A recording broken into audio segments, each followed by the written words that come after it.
ازيكم يا حبايبي، عاملين ايه؟ النهارده باذن الله هنعمل مكشكشه مع بعض اللي بتتباع ب450 جنيه.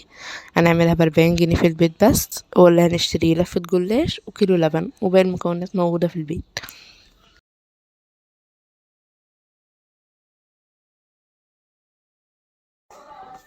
معايا 4 معالق كبار من النشا، احط عليهم 3 معالق ميه كبار وادوبهم مع بعض. ومعايا نص كيلو من اللبن.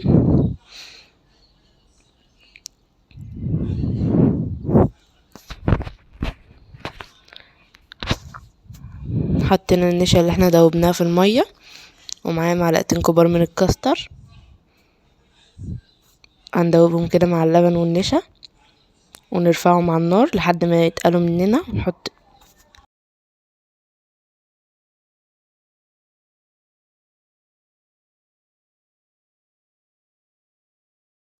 وحطينا كيس من الفانيليا معاهم.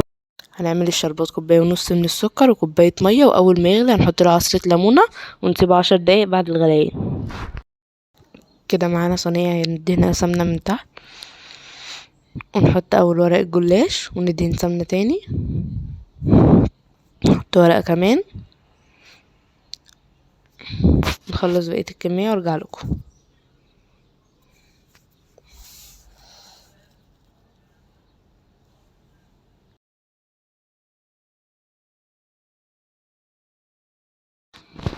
هنحط القشطة اللي احنا عملناها مع بعض بالكاستر، نحطها في الصينية كلها.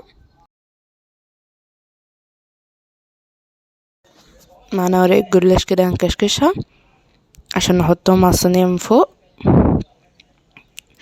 هنعملهم كده لحد ما نخلص الصينية كلها من فوق.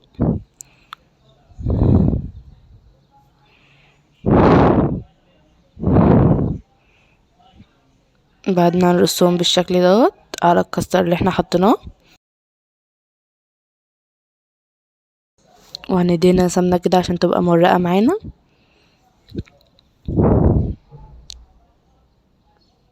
وبعدين هندخلها الفرن على الشبكة اللي في النص، وبعد كده نشغل الشواية لحد ما تحمر من فوق، وبعدين نخرجها.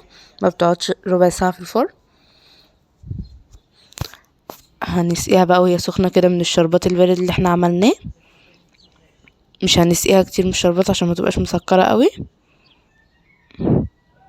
وهنحط لها من اللبن المكثف، هينزل لكم الفيديو بتاعه النهارده. لازم نقلي الصينية كده عشان الشربات واللبن يبقوا فيها كلها. وهنصفي اللبن الزيادة دوت عشان ما تعجنش.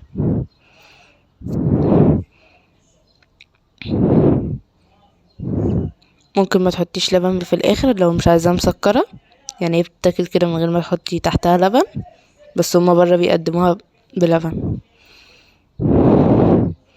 هنحط شوية كده من اللبن.